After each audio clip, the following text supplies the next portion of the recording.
నమస్తే. Successful businessman industry capitals అంతరంగాన్ని ఎప్పటికప్పుడు మీ ముందు ఆవిష్కరించే కెప్టెన్తో కాసేపు కార్యక్రమానికి స్వాగతం.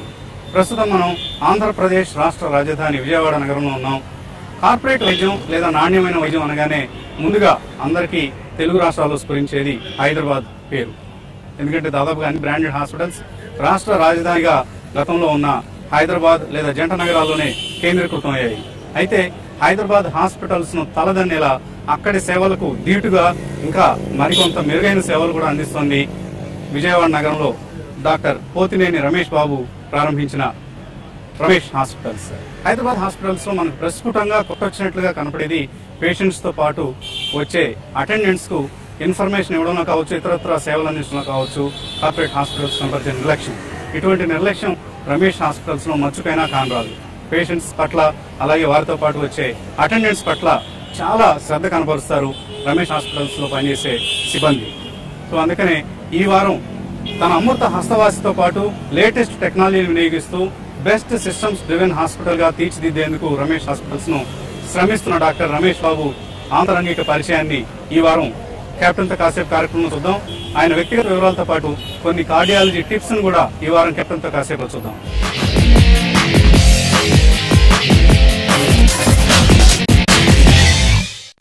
నమస్తే డాక్టర్ రమేష్ గారు. సో కార్డియాలజీలో విజయవాడ ఇవాళ ఒక మ్యాప్ లో ఉంది, మెడిసిన్ మ్యాప్ లో ఉంది అంటే ప్రధాన కారణం డాక్టర్ రమేష్ హాస్పిటల్స్. సో చాలా విస్తృతమైన సేవలు అందిస్తున్నారు అండ్ చాలా క్వాలిటేటివ్ సర్వీస్ ఇస్తున్నారు. First of all congrats for giving Vijayawada a great hospital like Dr. Ramesh. All people of Vijayawada who have supported me for the past 25 years. Okay. So the credit goes to them. Okay. కొన్ని జబ్బుల గురించి అయితే ఉండదు, cancer లాంటివి లేకపోతే వాటి గురించి. But గుండెకి సంబంధించి జాగ్రత్తలు తీసుకుంటే అవాయిడ్ చేయగలిగే జబ్బు ఇది. సో అటువంటి తరుణంలో ఇంత అవేర్నెస్ వచ్చి ఇన్ని హాస్పిటల్స్, కార్పొరేట్ హాస్పిటల్స్, మీలాంటి వైద్యులు అందుబాటులోకి వచ్చిన తర్వాత కూడా ఇప్పటికీ మనం సడన్ కార్డియాక్ డెత్స్ చూస్తూ ఉంటాం. అవును, మనం కూడా గామ ఎమ్మెల్యే ప్రభాకర్ రావు గారు సడన్ గా చనిపోవడం చూస్తాం అన్ఫార్చునేట్లీ. సో ఇటువంటి వాటిని ఎందుకు అవాయిడ్ చేయలేకపోతున్నాం? 1950s తో పోలిస్తే అప్పుడు హార్ట్ అటాక్ వచ్చిన వాళ్ళు 100లో 30 మంది చచ్చిపోయేవాడు. అండ్ మిగిలిన 70% లో కూడా చాలా మంది గుండె బాగా ఎన్లార్జ్ అయిపోయి డ్యామేజ్ అయిపోయేది. అయితే ఇప్పుడు వచ్చినటువంటి టెక్నాలజీ, మెడిసిన్స్, ఇంజెక్షన్స్, స్టెంట్స్, వీటి వల్ల చాలా మటుకు అది 5% లోపు తగ్గిపోయింది. అయితే మోస్ట్ ఇంపార్టెంట్ ఏంటంటే అన్ఫార్చునేట్ గా ఈ హార్ట్ డిసీజ్ ఉన్నది అనే సూచన చాలా మందికి తెలియదు. అంటే సడన్ కార్డియక్ డెత్ అనేది జరుగుతూ ఉంది. ఇది గనక మనం చూస్తే సిమ్టమ్స్ చాలా మందిలో ఉండవు. అంటే ఇది రెగ్యులర్ గా చెకప్స్ చేయించుకోకపోవడం వస్తుంది. ఎస్, ఈ రోజున ఇప్పటికీ కూడా గత 30 సంవత్సరాలుగా 40 సంవత్సరాలుగా ఎన్నో ఇన్వెస్టిగేషన్స్ వచ్చినాయి. మా కార్డియాలజీ ఫ్యాకల్టీ, ఇందులో రీసెర్చ్ స్కాలర్స్ వీళ్ళంతా కూడా ఏం చేశారంటే మనకి ట్రెడ్మిల్ టెస్ట్ అని, అంటే step test, masters step test అని, ట్రెడ్మిల్ టెస్ట్ అని, స్కానింగ్ అని, ఇట్లాంటివన్నీ కూడా చేశారు, రేడియో న్యూక్లియైడ్ అని. అయితే ఏవి కూడా మనకి ఖచ్చితంగా వీళ్ళలో రిస్క్ ఎంత అనేది అసెస్ చేయడంలో చాలా మటుకు ఫెయిల్ అవుతా ఉన్నాయి. ఇంత అడ్వాన్స్ ఈ రోజున మనకి కార్డియక్ సిటీ కరోనరీ యాంజియోగ్రామ్, దీని ద్వారా ఈ రోజున మనకి ఉన్న టెస్టులన్నింటికి కూడా most simplest and best predictive value, అంటే 99% యాక్యురేట్ గా మనం ఐడెంటిఫై చేయడానికి ఈ రోజున సిటీ కరోనరీ యాంజియోగ్రామ్ తో మనకి అవకాశం దొరికిందండి.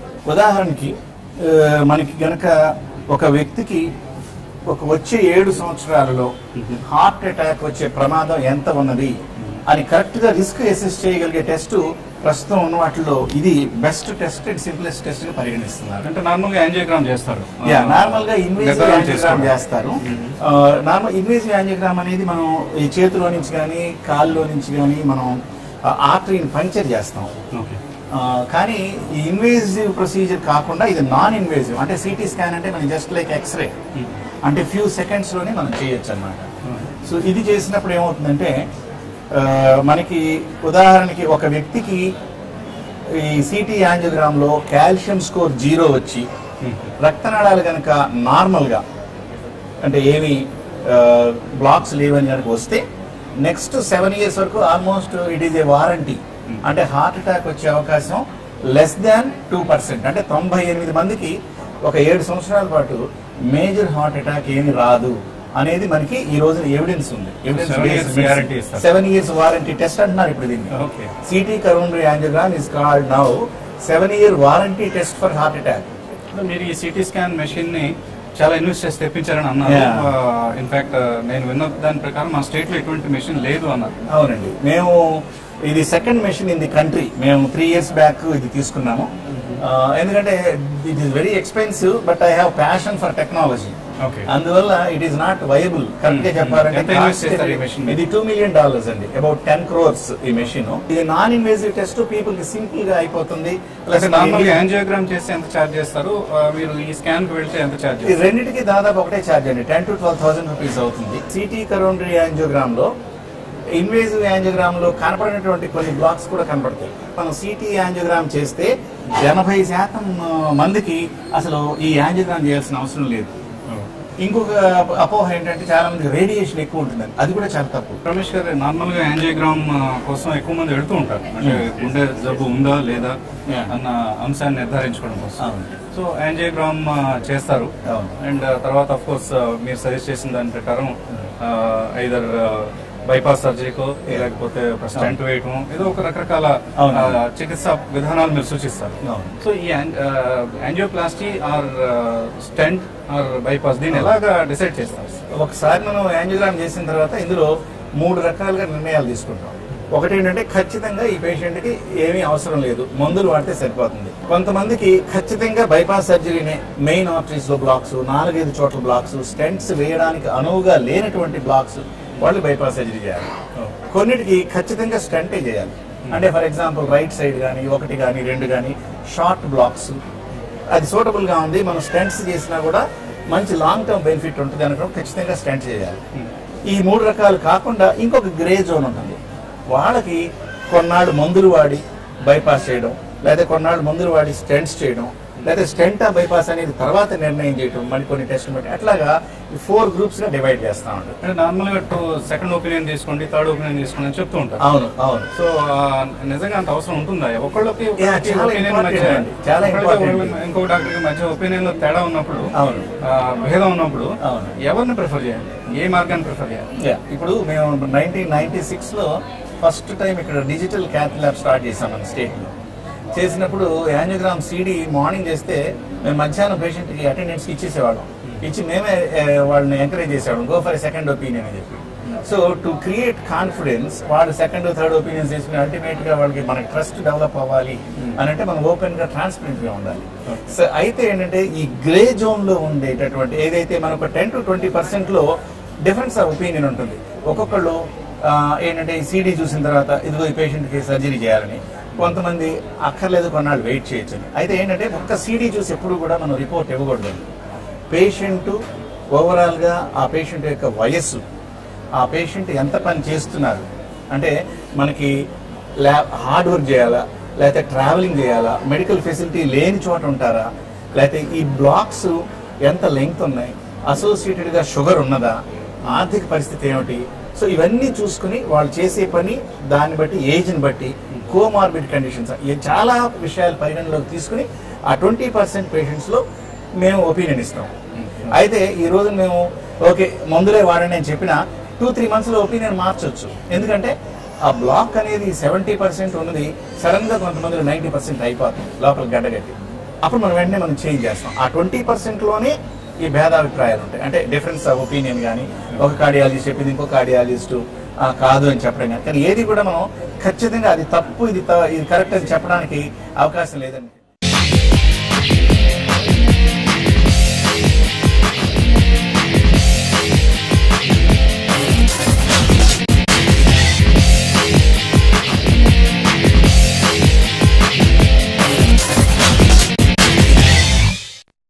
రమేష్ గారు, కార్డియాలజీకి సంబంధించిన మరిన్ని అంశాల్లోకి వెళ్ళబోయే ముందు ఒకసారి మీ వ్యక్తిగత వివరాలు. సో పేరెంట్స్ ఏం చేసేవారు? మదర్ ఏమో హిందీ పండిట్ అండి, విశారద ప్రవీణ్ కూడా చేశారు, టీచర్ గా చేయాలని ఉండేది. కానీ మమ్మల్ని పిల్లల్ని అందరినీ బాగా చదివించడం. ఎంతమంది బ్రదర్స్? మేము 4 brothers, sister, 4 brothers. Okay. Father ఏం చేస్తారు? ఫాదర్ ఆయన చిన్నప్పుడు యాక్చువల్గా చదువుకోవడానికి పేరెంట్స్ మదర్ చిన్నప్పుడే పోబట్టి విజయవాడ వచ్చారు. ఇక్కడే విజయవాడలోనే లారీ ఫీల్డ్ తీసుకుని లారీ బిజినెస్ చేస్తారు, లారీ ఓనర్. ఓకే. అండ్ నార్మల్గా మీరు ఎంబీబీఎస్ చేశారు?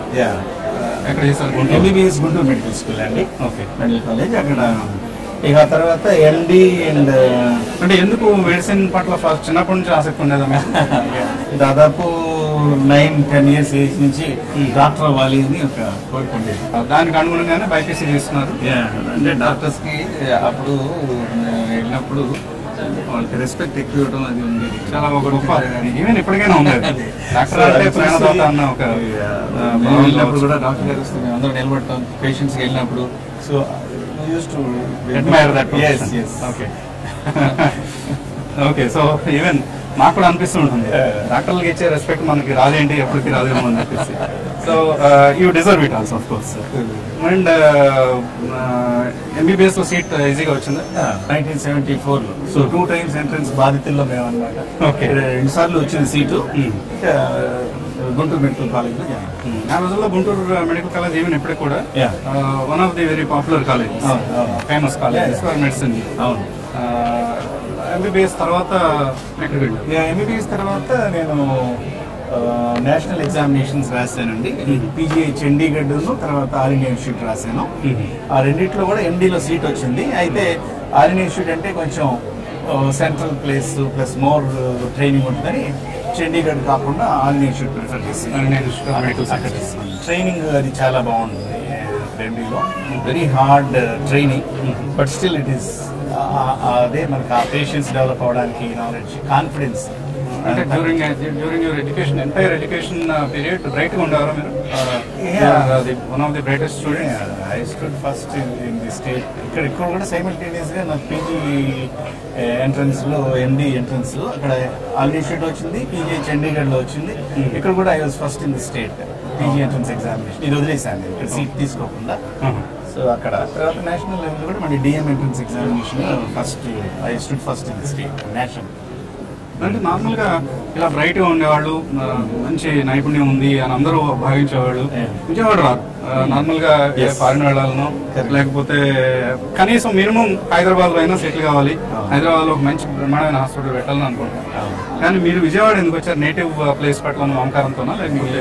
యాక్చువల్గా ఆల్ ఇన్స్టిట్యూట్లో అయిపోయిన తర్వాత నేను హైదరాబాద్ లో నిజామ్స్ ఇన్స్టిట్యూట్ కానీ అపోలో హాస్పిటల్లో కానీ జాయిన్ అవుదాం అనుకుని అప్పుడు ఇనీషియల్ గా ఉందండి. ఆల్మోస్ట్ ఐ కన్ఫర్మ్ కన్సల్టెంట్ కింద జాయిన్ అవడానికి అనుకుని తర్వాత ఇక్కడికి వచ్చిన తర్వాత ఇక్కడ లోకల్ గా కొంతమంది డాక్టర్స్, మా డాక్టర్ వై జగన్మోహన్ రావు గారు, డాక్టర్ కోట రాజారావు గారు అని ఇక్కడ ఉన్నారు. మా చైర్మన్ ఉన్నారు, మా మేనమామ. సో మా మేనమామ ఏరియా రామ్మోహన్ రావు గారు, మధ్యపాటి సీతారామన్ గారు, రొమైన్ కంపెనీ పార్ట్నర్. ఆయన మాట అంటే మాకు బాగా, ఆయనే చెప్పేది చేస్తాం. ఆయన ఏంటంటే ఈ ఏరియాలో అసలు ఏమి హాస్పిటల్స్ లేవు కదా, cardiology services. So why don't you start in Vijayawada rather than Hyderabad or Delhi కూడా ఉండేది. నాకు ఆల్ ఇన్స్టిట్యూట్ లో ఒక రిజిస్ట్రార్ గా చేద్దామని కూడా ఉండేది ఐడియా. ఈ మూడిట్లో ఏ ప్లేస్ అనే దాంట్లో ఉండగా ఆయన చెప్పారు, సో ఇక్కడ ఎవరు లేరు, హార్ట్ అటాక్స్ వచ్చినా కూడా చాలా ప్రాబ్లమ్ గా ఉందని నేను చెప్తే అప్పుడు డెసిషన్ అప్పుడు రివర్స్ చేసుకుని ఐ స్టార్టెడ్ ముందు ఒక స్మాల్ క్లినిక్ ఒక 6 beds తో స్టార్ట్ చేశాను. ఎప్పుడు ఏ ఇయర్? 1988 ఆగస్ట్ 15న. సో 6 beds తో అప్పుడు ప్రారంభించడం జరిగింది. సో ఆ తర్వాత నెమ్మదిగా ఈ రోజున ఒక 230 beds తోటి దాదాపు 26 సంవత్సరాలు అయింది. 26 సంవత్సరాలు. నేను మొట్టమొదటిసారిగా ఈ హాస్పిటల్ పేషెంట్ చూడటానికి వచ్చినప్పుడే చాలా ఇంప్రెసివ్ గా అనిపించింది. సిస్టమ్స్ డ్రివెన్ గా రూపుదిద్దారు హాస్పిటల్. ఎలా, who is your inspiration? Systems driven అంటేనండి ఈ విషయంలో మనం ఈ నేషనల్ అక్రిడిటేషన్ బోర్డు NABH మాకు వీఆర్ ఫార్చునేట్. మాకు ఇప్పుడు దాదాపు 1100 ఎంప్లాయీస్ ఉన్నారు. సాధారణంగా ఎంప్లాయీస్ ఒకసారి జాయిన్ అయిన తర్వాత మాకు వదిలేసి వెళ్ళడం అనేది చాలా రేర్ అండి, చాలా తక్కువ ఉంటుంది. అంటే మా దగ్గర 20 సంవత్సరాల నుంచి 25 సంవత్సరాల నుంచి పనిచేసేవాళ్ళు కూడా చాలా మంది ఉన్నారు. అది జూనియర్ డాక్టర్స్ ఉన్నారు, అదర్ స్టాఫ్ అదర్ డిపార్ట్మెంట్స్ లో ఉన్నారు. So they are the real strength for the hospital. ఈ 1100 ఎంప్లాయీస్ లో ఒక మోర్ దాన్ ఫ్యూ హండ్రెడ్స్ ఇప్పటి నుంచో ఉన్నాడు. So they take care as their own hospital, and they are shareholders of the hospital also. Some of them are issued shares, and they are shareholders. So that is the fortune. వాళ్ళు shares ఎలాగా encash చేసుకోగలరు? అది మొన్ననే issue చేసాం last year. So at the end of 4 years these will be liquidated. వాళ్ళకి hospital will buy back and give them the shares. So వాళ్ళకి మా ownness అని ఉంటుంది. And then we keep giving employees లో కూడా మనం చూస్తుంటాం. ప్రధానంగా నేను ఇంట్రోలో కూడా ఇదే చెప్పాను, ప్రధానంగా హైదరాబాద్ హాస్పిటల్స్ కి ఇక్కడ నేను గమనించిన రమేష్ హాస్పిటల్స్ కి మధ్య ఉన్న వ్యత్యాసం, పేషెంట్ సంబంధించిన వాళ్ళు ఎవరైనా వస్తే వాళ్ళకి చాలా రెస్పాన్సివ్ గా మర్యాదగా సమాధానం ఎలా ఇన్కల్కేట్ చేస్తారు? మేము చూస్తే డిస్ప్లే బోర్డ్స్ కూడా పెడతాం హాస్పిటల్లో. మేము వార్డ్స్ లో పెడతాం. ఇక్కడ హాస్పిటల్ ఎంప్లాయీస్ లో కానీ లేకపోతే వచ్చే రోగుల్లో కానీ పెద్ద చిన్న అనే తారతమ్యం లేదు. మనం మర్యాద ఇవ్వడం అనేది మన సంస్కారం అని అందరికి మేము బోర్డ్స్ వీటిలో ఉంటుంది. సో ఈ ఎంప్లాయీస్ కూడా రెగ్యులర్ ఎవ్రీడే ట్రైనింగ్ ప్రోగ్రామ్స్ ఉంటాయండి. How to deal with the patients. ఇది కూడా డిస్ప్లే ఉంటుంది. అంటే రోగులకు కానీ వారి అటెండెంట్స్ని కానీ వారి యొక్క ప్రాబ్లమ్స్ సాల్వ్ చేయడానికి మీరు పూర్తి సహాయ సహకారాలు అందించాలి అని చెప్పి we display and then we keep training there also. మళ్ళీ మర్చిపోతారే అని చెప్పి వాటిలో కూడా పెడతాం. సో కొత్త వాళ్ళు వచ్చినా కూడా they have to be trainer. So it's by medical ప్రొఫెషన్లో ఏంటంటే చాలా మంది అటెండెంట్స్ కానీ పేషెంట్స్ కానీ రకరకాల సైకలాజికల్ స్ట్రెస్, ఫైనాన్షియల్ స్ట్రెస్ ఇవన్నీ చాలా ఉంటాయండి. సో వాళ్ళు ఒక్కొక్కసారి కొంచెం ఇల్లాజికల్ గా కూడా కొంతమంది మాట్లాడుతూ ఉంటారు. 80-90% అర్థం చేసుకుంటారు. కొంత అవేర్నెస్ లేకపోవడం వాళ్ళ ప్రాబ్లమ్స్ వల్ల. అయినప్పటికీ కూడా having taken up medical profession we have no business to lose our temper. That is the fundamental. You are always, benefit of doubt is for the patient and attendants. Try to explain, and then అదిగాక మేము audio video counselling కూడా ఉంటుంది మా దగ్గర కంపల్సరీగా. What ever we talk it is recorded. So patient కి attendance కి చెప్పినప్పుడు కానీ సో దట్ పేషెంట్స్ ఎవరికైనా సరే క్లారిటీ ఉంటుంది. మేము కూడా ఏం చెప్పాలనే దాంట్లో క్లారిటీ ఉంటుంది. ఈ సిస్టమ్స్ ఇవన్నీ కూడా గత 2.5-3 years నుంచి ఇంకా ఇంప్రూవ్ చేశాము. ఇంకా చేయాల్సింది ఇది కాన్స్టాంట్ లెర్నింగ్ ప్రాసెస్ అండి. ఎప్పుడు కూడా we are dealing with several thousands of patients. ఇప్పుడు దాదాపు మేము ఒక 6 లక్షల మంది పేషెంట్స్ ని ట్రీట్ చేసాం 26 సంవత్సరాలు. అండ్ ఒక 50,000 యాంజియోగ్రాములు చేసాం. 10,000 మందికి బైపాస్ ఆపరేషన్ చేసాం. నేను హైదరాబాద్ లో గోపిచంద్ గారిని చూసాను. ఆయన కనీసం రోజుకి ఒకటైనా ఫ్రీగా చేస్తారు సర్వీస్ మోటో. రైట్. మీ దగ్గర కూడా అటువంటి ప్రాక్టీస్? ఈ 10,000 మందిలో మేము చేస్తే కనుక ఇప్పుడు ఈ రోజున ఒక 60% ఆఫ్ ది పేషెంట్స్ ఈ ఆరోగ్యశ్రీ కార్డు కానీ ఇది రాకముందు ఇదివరకు మన ఎన్టీఆర్ స్కీమ్ అని ఉండేది. ఒక 30,000 రూపీస్. తర్వాత సెంట్రల్ గవర్నమెంట్ కూడా prime minister fund, chief minister fund అని ఉండేది. సో ఇదివరకు అప్పటి నుంచి కూడా మాకు ఆ ఫండ్ లో చేయడం ఎలా చేయడం. సో వాళ్ళందరికీ కూడా దాదాపుగా ఇప్పుడు ఆరోగ్యశ్రీ అయితే ఫ్రీ.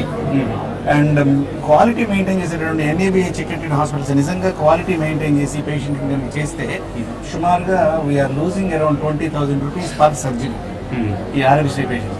చాలా మంది అనుకుంటారు ఆరోగ్యశ్రీ వల్ల ప్రైవేట్ కార్పొరేట్ హాస్పిటల్ బాగుపడుతున్నాయని. అది కొన్ని హాస్పిటల్స్ లో జరగదండి. అండ్ క్వాలిటీ మెయింటైన్ చేయాలి, పేషెంట్స్ పర్ఫెక్ట్ ట్రీట్మెంట్ ఇవ్వాలి అనుకుంటే మాత్రం లూజ్. కాబట్టి టర్న్ ఓవర్ మీద మేమేంటంటే మాకు లార్జ్ టర్న్ ఓవర్ ఉంటుంది కాబట్టి we make up for the loss. Otherwise ఎంత టర్న్ ఓవర్ ఉంటుంది? ఇది దాదాపుగా మాకు ఓవరాల్ గా around 70 crores turn over. Brand Bezawada ఇప్పుడిప్పుడే పూర్ణ పోసుకొని ఊపిరి అనుకుంటుంది. బ్రాండ్ బెజవాడను పరిపోషణ చేసేందుకు ప్రయత్నిస్తున్న డాక్టర్ పొత్తినేని రమేష్ బాబు పరిచయ కార్యక్రమం వచ్చే వారం కూడా కొనసాగుతుంది. Keep watching TV5.